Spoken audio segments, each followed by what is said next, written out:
Ah ah, cette fois je vous avais entendu arriver. Bien, après la présentation de conseil de guerre que nous avons faite, il est temps de présenter notre second jeu qui va bientôt sortir, qui est Infiltré.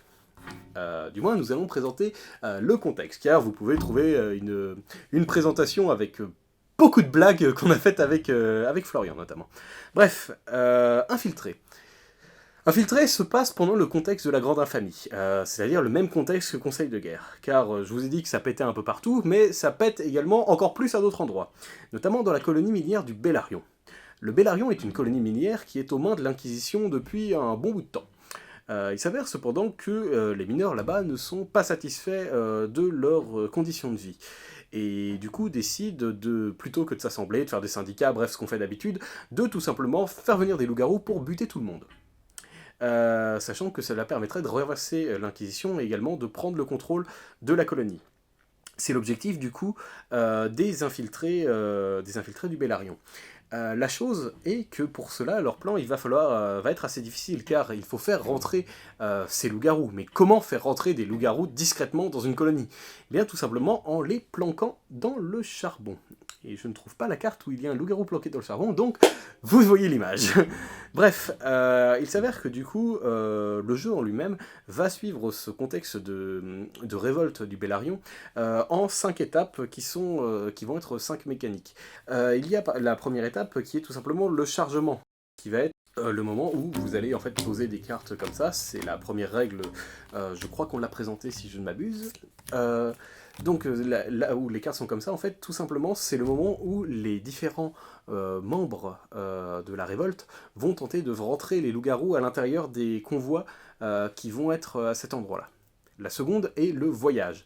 C'est en fait le moment où vous allez voyager tranquillement avec vos loups-garous et vos sacs de charbon, et qu'il va falloir faire gaffe à ne pas vous faire prendre par les autres convoyeurs.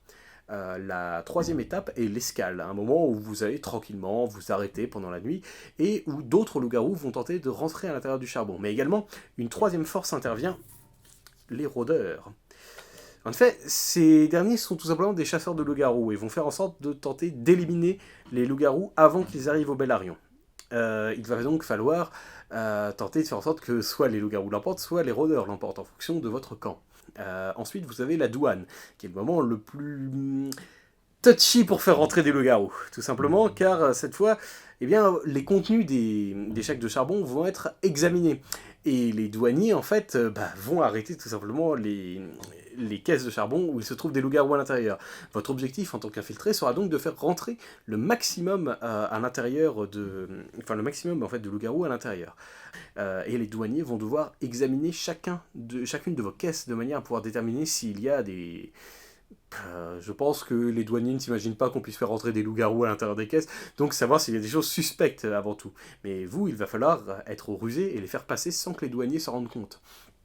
Ensuite, la cinquième étape est le moment où vous êtes enfin arrivé au Bellarion et où les loups-garous s'échappent des caisses et vont commencer le massacre. Et à ce moment-là, il va y avoir deux possibilités. Soit les rôdeurs qui vont accompagner à partir de la troisième étape vont venir et éliminer les loups-garous, soit les loups-garous vont l'emporter et prendre le contrôle du Bellarion.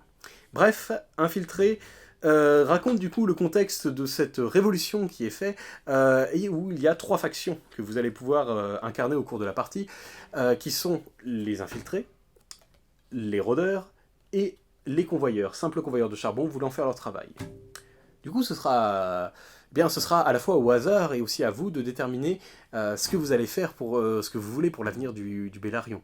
Et dans tous les cas, ça restera avant tout un party game assez fun que vous pouvez jouer avec vos amis le soir sans avoir à vous soucier de l'avenir politique du Bellarion.